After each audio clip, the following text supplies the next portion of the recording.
Hello, sweet friends, and welcome to The Way Through. I'm your host, Bonnie Worth. Here's a question. Have you ever felt that your healing was just out of reach, that there was something invisible holding you back, that there was a missing piece in terms of your own recovery, irregardless of what had happened to you in the past, and you just weren't sure what it was? I'm just curious if you've ever considered that it was actually because of your own belief in yourself. The fact that you believed that you were worthy, that you believed that it was possible, that you believed that you were good enough and that you were lovable and that you mattered more than anything else that happened to you. Well, if you have, great, you're turning in. I love that you're here. If you haven't, I love even more that you're here, because today's guest that I have here on the show is the expression and epitome of what is an example of what self-love and self-connection and self-attention really can do in terms of mastering a recovery through trauma. My guest here today is Kjarlune Rae, who is known as Canada's top clairvoyant. She is a success coach and a therapist, and she has been in this world of helping other people for the past 25 years. Now, when I first met Kjarlune, I knew she had a big story in terms of previous traumas and things that had happened in her life. And here again, most recently, I have witnessed her firsthand as she has confronted, in her own words, 54 years of trauma in a very short period of time, based on what was a massive upheaval in her life over this past year. And if ever I've seen anyone who walks the walk and has gone over and above to honor herself, to follow her own process, the things that she teaches and works with her clients, for her to dive in deep, and in the mix of being judged fiercely for who she was, how she was approaching things, what were coming up, she held strong to her belief in herself. Kjarlune, thank you so much for being here. I have been craving this conversation with you for some time, and I really appreciate, in the mix of your busy schedule, that you've taken time to be here with us today. Well, I'm thrilled to be here. And just for the record, thank you so much for, such incredible words. I spend most of my time thinking I'm just putting one foot in front of the other. So, so the fact that someone else seen me get somewhere, it's like, woo, yeah. I mean, I've witnessed it firsthand. I've witnessed the rawness of things. I've witnessed the moments where you felt that you just didn't have the strength. But again, that resilience factor that you demonstrated, and your commitment and belief in yourself and what you were worthy of by far, is what took lead. So I'd love to just allow you to share with listeners a little bit about what your journey, what I'm talking about, what this has been, and the catalyst of what has been the greatest transformation in your life. Okay, so as everybody has heard, I'm a success coach, and I teach people how to get out of their own way, right? And I was very happily married for 25 years to who I believed was my twin soul and the love of my life. And my marriage ended in 5 minutes in a brutal conversation based on lies, where my husband walked in for what I thought was a coffee time and looked at me and said that I'd had an emotional affair with my best friend for 19 years and he couldn't live with it anymore and he was done. And my world spun out of control when he didn't get what he wanted, which was me fighting to keep him there. He closed bank accounts. He tried to shut down car deal, like everything. I had to return the car. I had to start everything over. I literally had to build from the ground up. He destroyed the business. Everything that I've built for 35 years, he just tore to shreds in a course of about a month. And left me absolutely paralyzed. And so I guess the first thing that I want to say to people that a lot of people don't understand is that healing is only difficult because we tell ourselves it is, because we're so busy focused on what we think our plan is that we don't realize that the universe will always give us what we need, not necessarily what we want. And it's always to get to the goal, right? And so, funny story, first of all, I was very lucky because at the moment that this was all unfolding, I heard a little voice in my head that said, baby girl, let this happen. This is meant to be, let this happen. And I always do what I'm told when it comes from the universe, always. So I did. And instead of going into the, no, I didn't do anything wrong. And no, this is, we're so amazing together. And no, we should be together forever. And I went, do you need help packing? And do you need me to carry down your chair? And everybody thought I'd lost my mind. I had. It was fine. And then I've spent the last 10 months doing some very serious perception shifts and changes, which a lot of people don't understand, that trauma is actually the easiest thing to heal. And I've done all of that. And I, in a course of 10 months, moved into a beautiful home, started my new business, doubled my workload, eliminated 10 years worth of depression, and I've healed 54 years of trauma. I'm with my sister's my best friend, my mom's my soulmate. Everything in my life has changed. Nothing looks the same. I've lost 75 pounds. So, I mean, technically, if you look at it that way, I've lost like 300 because I lost 230 the second you walked out the door. So. Right.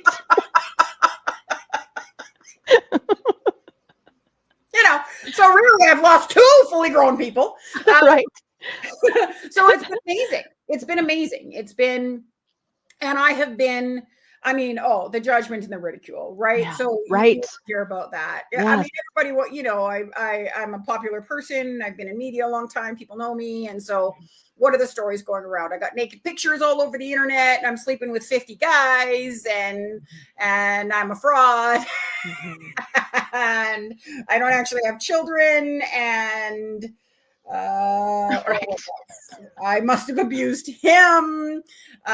His rumors are I used him. I'm not sure how that happened. I spent 25 years paying all the bills and supporting him, so I'm not sure how most expensive housekeeper I've ever had in my life, Bonnie. I don't recommend. There's way cheaper ones. I could have 24-hour care for less. Go live in a senior center. It cost me less money. They could feed me too. So yeah. But so the rumors have just been. I'm close, right? I've lost my mind a long time ago. So, that could be the next transition. It's fine. So the rumors have just been horrendous. And honestly, I've just sat back and laughed like my fool head off, really. I think one of the biggest things, even for me as a professional, people know that I'm your, not only are you a, we started out as I came into your world. You were my business coach. This is how we got to know each other and fell in love and became colleagues and friends. And so people know and understand our connection. And I had people, saying to me things or reaching out and saying like, why isn't she taking off work? How come she's doing? How can she still be, and it was like this judgment, because it was like people witnessing what was this basic blow up of your life. Entirely blew right up. And you held strong to what who you believed you were, to the work that you do. And you took people. I think what I admire the most is, even though you didn't have every good day was all sunshine and roses, which were people were used to from you. And I think that was a big piece of it. Now they're seeing a vulnerability, and they're seeing you walk your path very publicly. And there was so much judgment for the fact that you didn't fall into what was traditional ways of like crushing, falling away, hiding in your bed. It's not that you didn't want to. And I think that's important to say. Yeah, I did.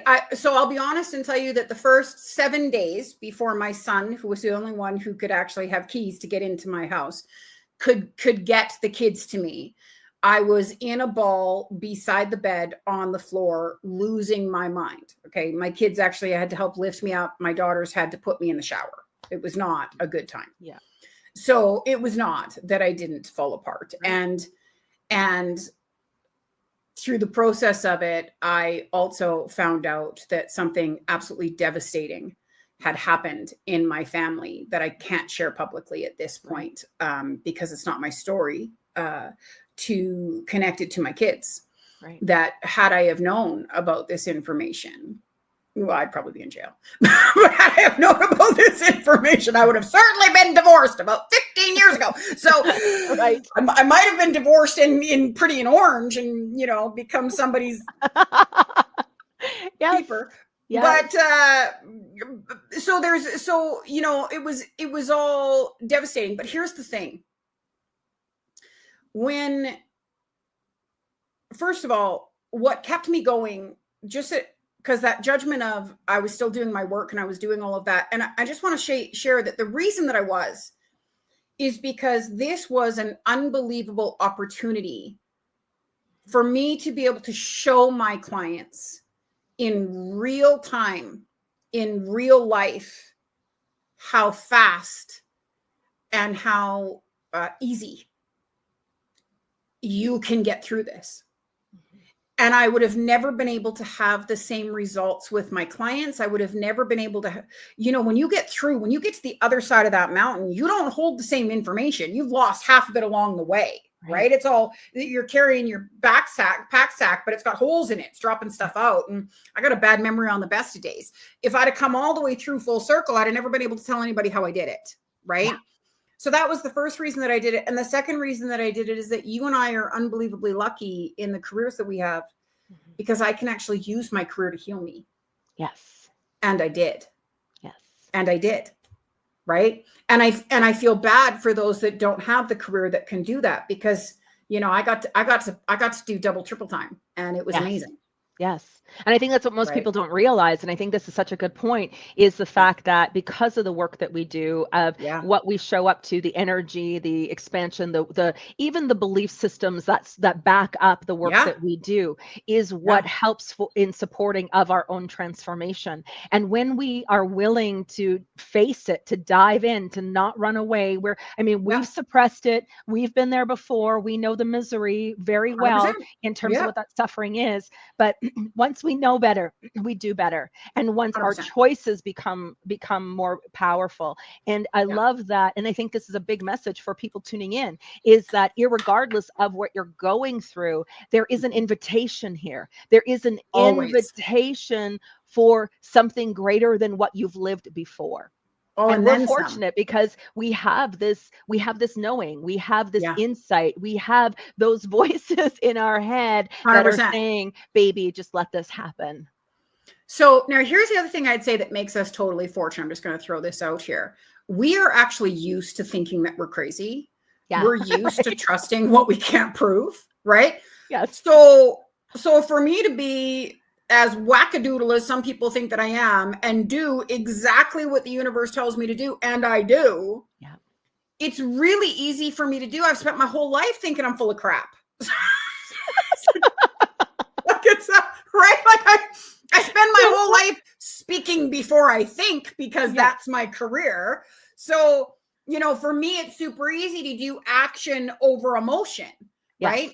Because I don't have any choice, just like you. That's what we do every day in our work. And it is a huge advantage. What I don't think people understand is that it is a teachable advantage. Mm-hmm. And once you have learned it, once you have learned to listen and to understand that absolutely everything happens for a reason, and tell me to shut up when you want me to, sweetheart. No, it's all good. But to actually come to the understanding that your trauma is actually your power. It's your superpower. It is not your tragedy. It is your superpower. The best, I say to people all the time, the worst things that have ever happened to me have hands down been the absolute freaking best things that have ever happened to me. There is so many different realities out there that people don't seem to understand. And one truth does not make the truth. So as soon as you can change it over to the truth that benefits you instead of the truth that harms you, it's a game changer. Yeah. It's a game changer. Yeah. Right? We just spend our whole lives not thinking that we have the ability to choose. And I can tell you, for anybody that's listening and they're thinking, how the hell did she stand there so quietly? Because I was madly in love. Like a lot of people may not understand this. And some of my clients will see this too. And they'll be like, oh yeah, she talked about him every day. But I can tell you that literally the Friday before the Saturday, this happened on Saturday. And Friday, you and I were talking. Yeah. And I was telling you all the incredible things my husband was doing for me that day. Yes. And what a wonderful man he was. Like I was legitimately, of the belief system, I was the luckiest bag on the planet. married to the light of my life, being taken care of in such a way, right? Oblivious to what was going on. Yeah. So people look at me all the time and they're like, how did you just sit there and not fight for it? Because there has to come a point in your life that you choose you before you choose anything else. Okay. Wow. And after being with someone for 25 years, I shouldn't have to prove to you why I'm worthy. I have proven it so many times. I have been that exceptional wife that made your life so freaking easy for 25 years. And if you don't know that, it's not my job to show you. Right. It's not my job. Right. My job was to keep me standing, which I did barely. Right. But that was my job. But you did. But I did. And that was my job. It was not my job to show somebody after 25 years. I might need to show a stranger who I am. Yeah. I don't need to show a man I slept beside for 25 years at all. Yeah. So I didn't. So here's another one. I think of judgments and things that were kind of coming down the pipeline. Yeah. And I've talked about this before, and I think it's such an important thing. Again, when we consider who we are and the work that we do, how we don't see things for ourselves. And I think this is the judgment people were saying. She is Canada's top clairvoyant. Oh. How did she not know what was going on? How did she not? It's like, really? Really? Oh, yeah, I got told I must be fraud. Yeah. Yes, you must be a fraud because you couldn't even see it happening in your own life, which to me was just like, oh my gosh, we need to talk. We need to get this message out there. We need to set the record straight. Yeah, it's so important because the first thing I'm going to tell people is one of the reasons that I am so good at my job is because I am not emotionally affected like you are. It's not my circus. It's not my monkeys. Think about anything that you do in your life. Any person that you talk to, any advice that you ever give out in public, any of you that are watching, think about the advice that you give when you are not emotionally affected. You are brilliant. Yeah. You are brilliant. But ask yourself, do you do the exact same thing in your own backyard? Hell no, you don't. You don't. Right. The second your emotions are in here, you are intuitively blocked. Your emotions are an intuition blocker. That's why we don't allow emotions in our sessions. That's why you and I go in without emotion and then create emotion. Yes. Right? People don't understand that. They think we go in all unconditionally loving, and that's not true. We go in without emotion and we create an emotional bond with you. Right? Which is also why don't go to your psychics too often, because then they'll care about you and then they're affected by whatever happens in your life. And then they're screwed. Then they can't help you anymore. And then they become bad at their job. Right? Like, be very careful. I used to say to people, they'd be like, oh, I want to talk to you again next week. I'm like, oh, no, you don't. No, I want to be your friend. No, you don't. No. No, you really don't. You really want me to be the lone wolf over here. Otherwise, you're screwed because I got no other answers for you, baby. Right? Exactly. And so people don't understand that, but it's absolutely true. It was one of the things. You were very helpful to me through this process because you were the only person that wasn't actually looking at me going, well, are you sure you're still good at what you do and you can still, help me in my business? And I was looking at her, I'm not sure what your business has to do with my marriage, but yeah, I think I got those tools. I could ask me if you should be with the man you've been with the last 10 years. You might not want to do that. Right. But how do you make an extra $300,000 this year? Oh, I got you. You. Right, exactly. Let me show you. I went from 0 to 60. Like, it's just great. Like this perfect time. I'm rebuilding it all from scratch too. So let's do that. Right. Yeah. But it's when you're emotionally involved, when it affects you, you can't see the forest for the trees. No. People seem to think that because, we're clairvoyant. I mean, it's like, it's, a lot of people don't understand when you're a clairvoyant and a medium, and you can tell me if you agree or disagree, sweetheart, but the one thing I notice is number one, you either love me or you hate me. Yes. And it has nothing to do with me. Yes. Like you've come to that conclusion before you ever met me. Okay. Yes. You either love me because you heard I'm Canada's top clairvoyant, even if you don't know if I'm Canada's top clairvoyant, or you hate me because you've heard I'm Canada's top clairvoyant, even though you don't believe that Canada's top clairvoyant could exist. I mean, those are the reasons, right? So, I mean, good news. You've picked before I even present myself. So it doesn't matter what I say or do because you've already made a decision, which is, makes my life. I've already been guided. I've already got the intel. I already know the truth of things here. Yeah. Mm-hmm. Yeah. So, I mean, those perceptions exist absolutely everywhere. But what you don't, but I'm still, just like you, I'm still a person. I still You know, I still have lessons in this life, just like everybody else does. As a matter of fact, I'm gonna be totally honest with all of you. I'm gonna let you all in a secret. You want to meet the most screwed up people in life who have been through the like craziest traumas and have made the ridiculous choices that people should never make, and we tell everybody not to make. Go meet a clairvoyant or a medium sometime. Have a conversation. Just like that therapist you went to, that you go to, you know, that psychologist that you go to. He became a psychologist because they were screwed. Yes. Right. Because they were mentally unstable. Right? That addiction counselor was an addict. Just FYI, you got to be broken to heal, right? Mm-hmm. So when you come to somebody like us, we are in the real world, we look pretty messed up because we are. Yeah. I mean, imagine walking around with all of those voices, right? I was at the restaurant last night. My mom and my sister, who've been with me my whole life, are looking at me like, "Are you okay?" I'm like, "I need out. Mom, move. Like, I need out of the boat." I'm getting all frustrated. They're like, "Oh my God, are you?" I'm like, "I'm just going to the car. I'm just gonna go." I just need to go out of here. I just need to leave. Right? I just need to leave. My mom's looking at me all night. She's like, "Are you okay, baby?" I'm like, "This was normal." Yeah. Yeah. It's just busy. It's just busy. It's just way too many people. All you seen was the people sitting at the tables. I seen all the people that were sitting with the people sitting at the tables. Right. And there wasn't just one of those people. There were like 10 or 20 of them that were there, and the room was so full I couldn't breathe. Yeah. Yeah. There was like literally not a place for a bubble to be put. Yeah. Yes. Right. Yeah. Yeah. So yeah, we are messed up. Yeah. Right. And there's no way but here's the other thing people don't understand. We are selfish by nature as human beings. If I could pick my own lottery tickets, what the hell do you think makes me, why would I be in a session with you? Right. Right. Oh my God, that's such a great point. Yeah. Why would I give you the ticket numbers, first of all? I'm not that altruistic. And I am human. If I had $50 million in the bank, I'm not doing our sessions. Just right. Just so you know. I'm nearly as motivated by your success levels as I am now. No, it's so true. I really do love people, true. But you gotta have a reason. I know. And I think that's the other piece of it is, again, you know, we say that we're messed up because we are messed up. But here's the other piece of it. We also have the tools. And I think this is the big thing. And being able to look at the applications, I said in the intro, looking at someone who isn't just talking about what they know or talking about what are good ideas or talking about what they think should happen.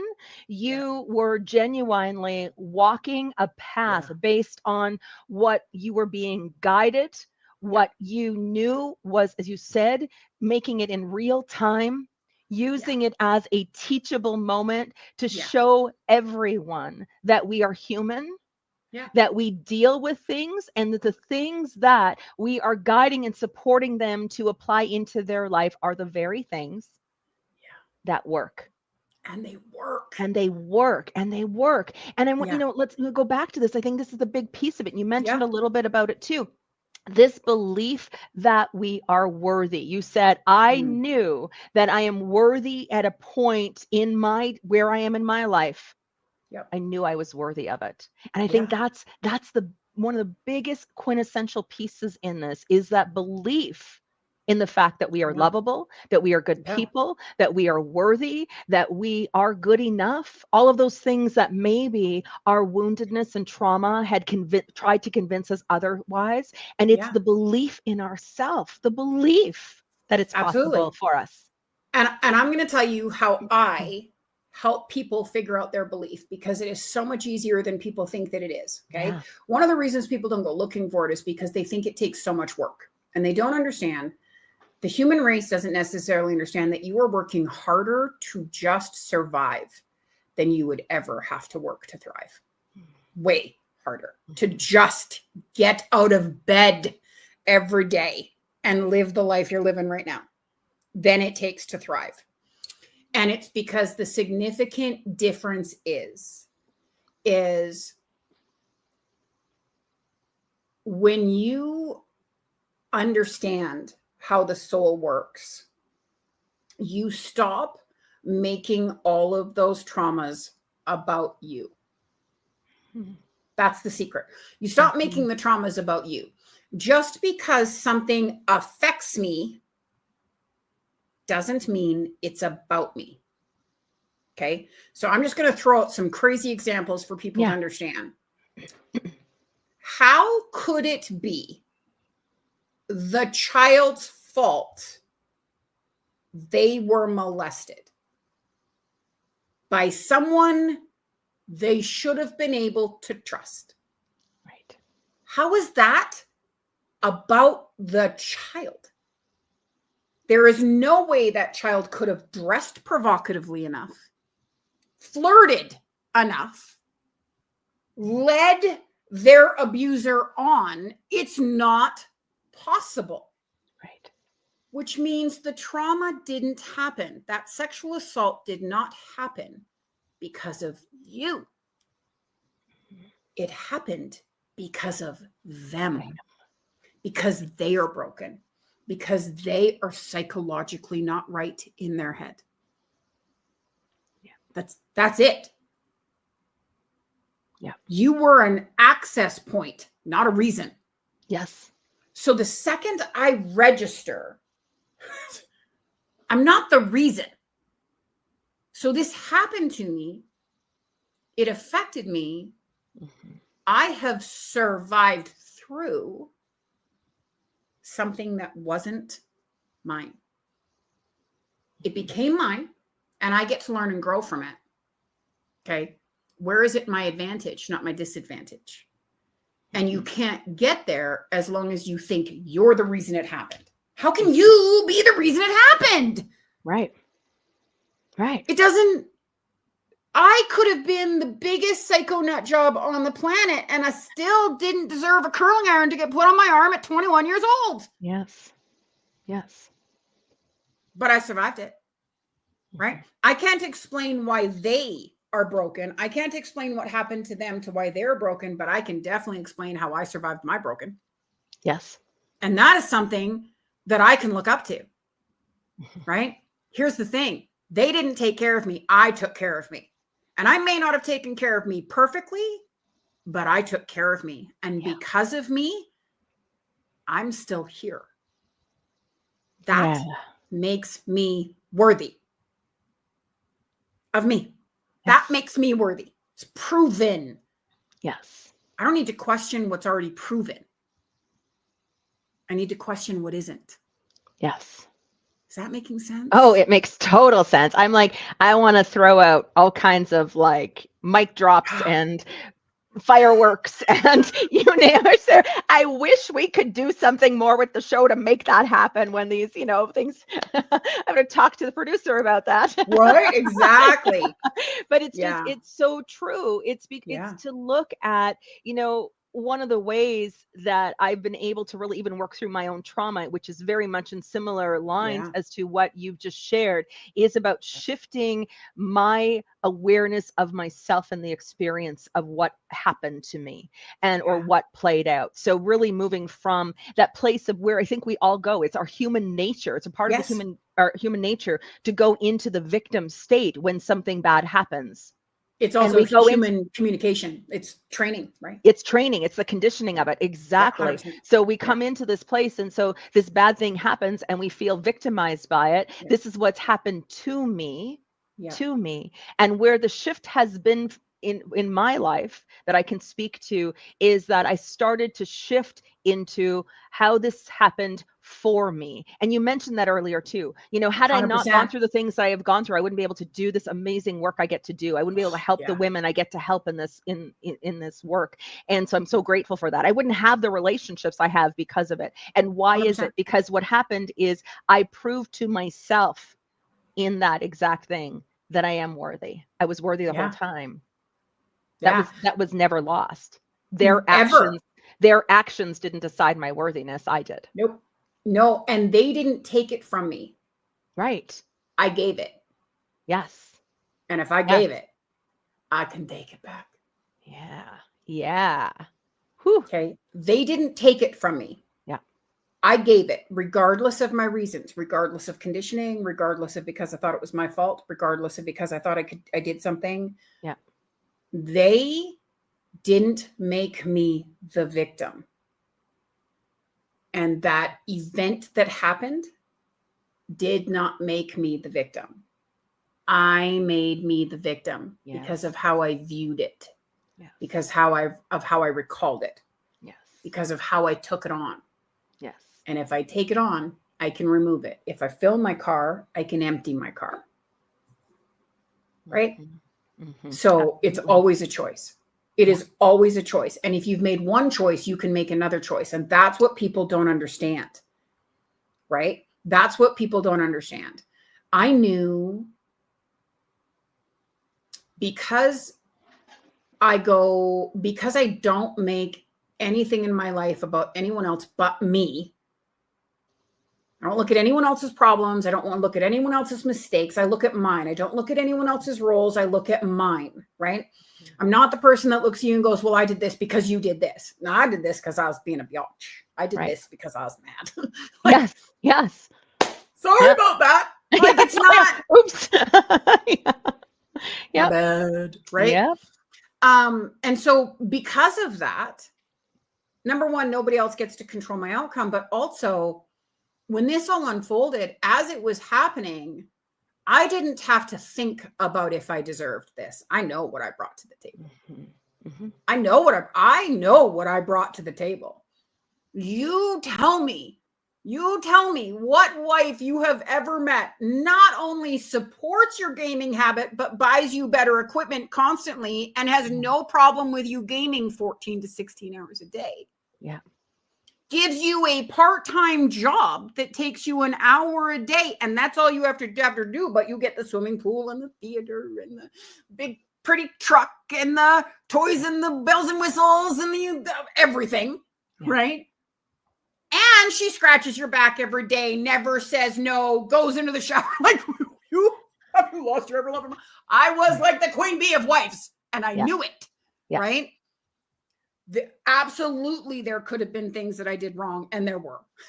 For sure. Absolutely. Right? Human. But that was not the thoughts in my head. The thoughts were what I did right. There is no way I caused this. There is no heavenly way I caused this. There is absolutely no way. And it was I was very lucky because it was so delusional. When you looked at me and said you had an affair with your best friend for 19 years, I was like, First, when would you have had time? Off you go now. Right. There's the door. Don't I'm like, oh, dude, like now you're just blatantly lying to both of us because there isn't a person on the planet that would believe that transpired. Yeah.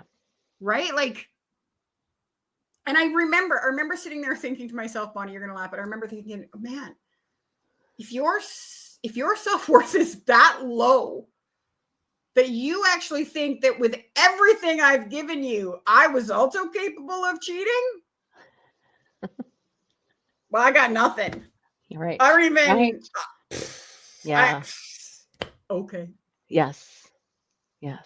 And I think that brings up too, how, these things that happen. I think where you begin to look in self-responsibility is such a big, big piece of this as well. We need to take responsibility for where we did act out, where we did react, where we did hurt, where we could have been better human beings and we didn't because we were coming from that wounded place inside of us. And we have to take responsibility. We have to take responsibility for the fact that we are the creators of our reality, that we are the ones who are either consciously or unconsciously creating the scenarios and the invitations for the people to that, where, married the people, had the whatever, the boss, whatever it is, we're part of that equation. So self-responsibility is here too, but there in the mix of it, there is the self-reflection piece of it that says, hang on a second.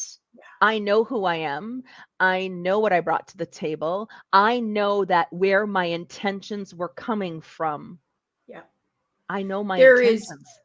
There is such a huge difference between taking responsibility for your actions and taking blame for them. Yes. They're not the same thing. Yes. And the problem is that society teaches us to take blame, to be shameful, to be embarrassed, to beat ourselves up, and to punish ourselves for our mistakes. Now, here's where I struggle with this. First of all, if you've never experienced it before, you can't possibly guarantee you're going to do it right. So how is it a mistake? It's called learning. Yeah. It's called Yeah. stepping stones. It's like, would you beat up your toddler for falling off the bike when you took off the training wheels? Right. Did they fail or did they just fall down? Right? Yeah. There's a huge difference between looking at that toddler and saying, okay, baby, you got so focused on the no wheels that you didn't keep spinning the wheels with your feet. And that's why you fell down. That's taking responsibility, not blame. Right.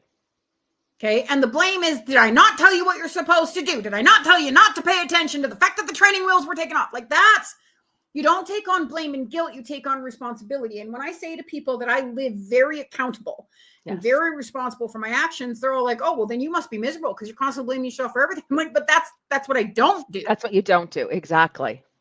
Yeah. It's so easy to own my role when I'm not beating myself up for the role. Right? There's no guilt. There's no shame. There's no embarrassment. I'm human. Right. Right? Did I drop the ball? Did I misunderstand? Was I so caught up in what I thought was true that I did not hear the warnings? Right. Absolutely. Yeah. Did he warn me? Yep. Sure did. Yeah. Yep, he did. And I ignored them. Yeah. Because I believed that I knew better. Yes. I believed we were in it to win it. It was forever. I believed that because I would never have left, I'd have sunk with the ship. And I was sinking. I was severely depressed. I was overloaded. I was sinking. Yeah. I would have sunk with the ship.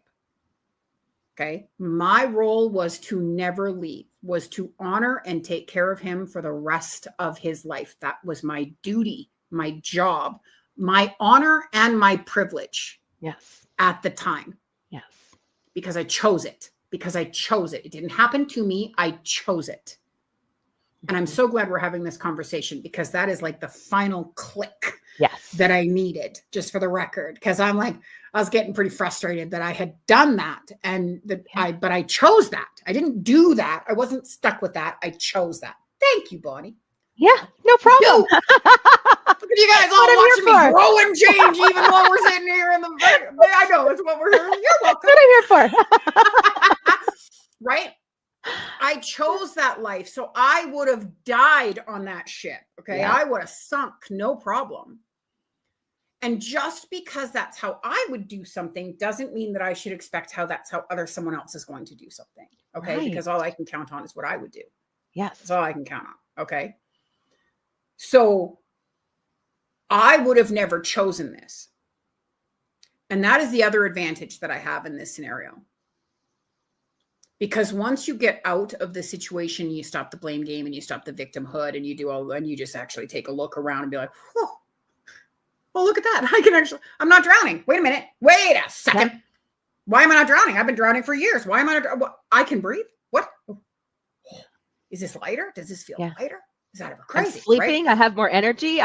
What? I'm happy. Once those things start to unfold, I'm like,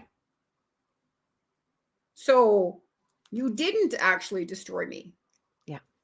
You gifted me. Yes. Well, crap. I don't want to send you roses and a thank you card. I'm not ready to do that. But that was, I know that's what I will do at some point because that's my MO, but I'm bad for that. I said roses and thank you cards all the time. but I'm like, but crap. Yeah. This was actually like to my advantage. Mm-hmm. It's amazing how different it is once you register that they actually did you, because I wouldn't have left. Right. I think it's also all you got to do is look at my house to see how happy I am that I'm out. Yeah, I know, right? So the other piece of this too, and you mentioned, I think it's such an important thing, is our belief systems. They serve us for what we believe in any moment. And so here again, you were of the belief system, your belief system, that everything was perfect. It was all great. You were deeply committed. You were in the belief that all was well. That belief system was serving you. You were thriving in your belief system until your belief system was challenged. And I think this is the key, whether it's a positive belief system, whether it's a negative belief system, is to Yeah. understand that those paradigms Yeah. are what are fueling our experiences. Yeah. The other thing I would say to believe too is that just because it's your belief system doesn't make it's true. It doesn't mean it's Right. honest. Right. Is it true? Because my belief system was we were golden. And I assure you, after 25 years, if he could walk away in 5 minutes and lose his entire cushy little lifestyle, things were not golden. Right. I mean, I got to give him credit for it. Things couldn't have been golden. Who the hell would walk away from a wet dream of a life if things were golden? They couldn't have been golden. I was wrong. Yes. Right? Yes. So just because you believe it does not mean it's true. Right. Right. And And that's the why we willingness can change it so quickly. and the willingness to be wrong is such an important part of the equation too. I mean, this is again where we can become so righteous or justified in what we believe. Yeah. That we're not willing. We will push the agenda. We will push, we see it playing out in the world around us, but this belief in what is right and the belief in what is true. And it's happening around us. It happens in our little human lives as well. And so, this is the piece of it, is the willingness to be wrong about what we believe. Yeah. So the one advantage that I have is that I know that if I'm right, everything goes very, very smoothly and my life is blissful. So if my life is not blissful, I already know I'm wrong. Yeah. I may not know what I'm wrong about, but I already know I'm wrong. I'm like, that's not, something's missing some of those key factors there. I'm missing some pieces of the puzzle, right? Yeah. So that's easy for me to be able to do because I've gotten comfortable in that space. And it's funny because a lot of people don't understand. I've also gotten very comfortable. Like I mean, my entire career I'd rather be wrong and have you in the right place than be right and have you in the wrong one. Yes. And that's equated into my life too. I'd rather be wrong and be really freaking happy than be right and be unhappy. Yeah. And so for me, the advantage that I had of me being wrong, that my marriage was amazing and it turned out that I was wrong. If I would have known that my marriage wasn't good, I'd have made that son of a gun pay the entire time. I would have. I'm a woman. I have boobs. I know what I do, right? Like I speak fluent female. I know what we're capable of, right? Yeah. If I would have known that we were struggling, I wouldn't have tried. Right. I wouldn't have been the calm one when he was losing it. I wouldn't have been patient and supportive. I wouldn't have tolerated the negativity like I did. I wouldn't have done everything I could to be the best wife that I could in the hardest time of my life. Yeah. So I am so glad I didn't know.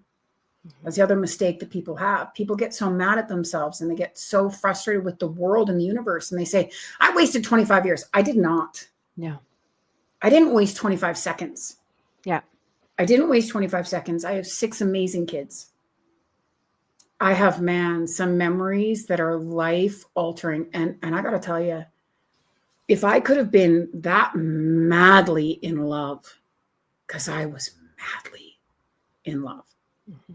If I could have been that madly in love with someone who was way under my emotional and psychological pay grade, what can I do with somebody who isn't? Right. Right. What can I do for me? What can I do for me?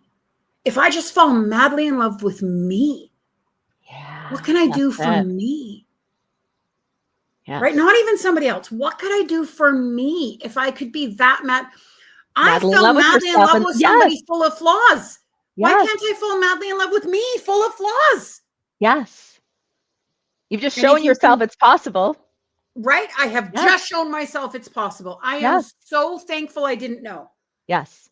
The damage I would have caused me, I would have caused him, because hurt people, broken people, break people. The damage I would have caused us both that I did not cause. Yeah. Right? Yeah. Like, totally. I did not hit rock bottom. It was rough. It was rough. Yes, it was. Some rough roads, man. I was definitely... My surfboard was definitely getting sliced up for sure, but I did not drown. Yep. At all. Yep. My Yeah. gosh, so just so great. Amazing. I mean, we could go into, there's so many facets of this conversation alone that create more conversations, which is always what happens when the two of us get together. Usually. Usually what happens. Most of the time. Yeah, exactly. So one of the things I do want, before we wrap up the show, I mean, which has been so powerful, and thank you for your vulnerability and everything you've shared. For those individuals who are tuning in today that may find themselves in that same place, Yeah. how can you encourage them to look in terms of their own self-love, their own self-belief in being able to recover from the things that they're going through? Focus on what you've done right versus what you've done wrong. That one little shift. If you're struggling right now, it is because you are focusing on what's wrong instead of focusing on what's right. And it is just as easy to focus on what's right as it is to focus on what's wrong. It's super easy to create new habits and patterns. You've been doing it your whole life. That's why you eat certain meals on Tuesdays. That's why you go to the same junk food. You've created habits throughout your life. You can create new ones. Focus on what is right versus what is wrong. Mm-hmm. And here's the thing, because it's going to sound crazy, because there are days even now that I'm just so exhausted that what I have to focus on is my really cool new chair. And it's enough. And it's enough, because I'd have never gotten to have this really cool new chair in my marriage, because he'd have never let me buy it. Right. Like, sometimes it's the littlest of things, but you focus on what is right. Yes. Not what is wrong. Yes. That's the problem with our world right now. We're all focusing on what's wrong. Everything that's wrong. Exactly. That's exactly it. And I think this really comes into, and thank you, because I think we look at this even ourselves, look at not just what's right in our life, but look what's right about us, the good that exists inside of us, what's there. Yeah. None of us are perfect. To be, right? None of us are perfect. Mm-hmm. We are beautifully, imperfectly perfect. And so just honoring ourselves, loving ourselves more, as you said, self-love. Yeah. What could be possible for our lives if we became so freaking obsessed with loving ourselves? Imagine what would be possible. Think about the quirks that you absolutely love that also irritate the hell out of you in the people that you care about. Right? Yeah. I love the things in the people that I love. I love the things that they don't like about themselves almost as much as I love the things they do like of themselves, right? So why can't you like yourself even with your quirks? Everybody that you love has quirks, and you love them anyways. As a matter of fact, you find it endearing and adorable. Yes. Why can't you find it endearing and adorable for your own self? Worry about yourself. Worry about yourself. Right, right. You do know that little meme, right? That little I do. Yes, I do know that. Yeah. Worry about yourself. What about yourself? Exactly. Oh my gosh. What about yourself? Yes, exactly. I do it. Exactly. I do it. And that's just it. And sweet friends, thank you for tuning in. And that's exactly it. I mean, this is recognizing your power, your belief in yourself, what you're worthy of is really what it all comes down to. Kjarlune, thank you so much. I mean, you are just a gem, and the wisdom that you've shared here today, as I said, your vulnerability means so much. And for those of you who are tuning in, if there was something meaningful that played out in today's show, please, please, let us know. We invite your comments and follow up. And if you want to learn more about Kjarlune Rae, about this amazing work that she does, if you're looking for help in your life in a way that is, beyond what we could say is traditional aspects of therapy, then I really encourage you to reach out to her. Yeah, you can reach out to her at www.askkj.ca. She's got a massive resource of programs and sessions and all kinds of amazing things. I really encourage you to get in touch with this woman and allow her to support you to love yourself more. Thank you so much for tuning in, everyone. Until next time, same time next week. Bye.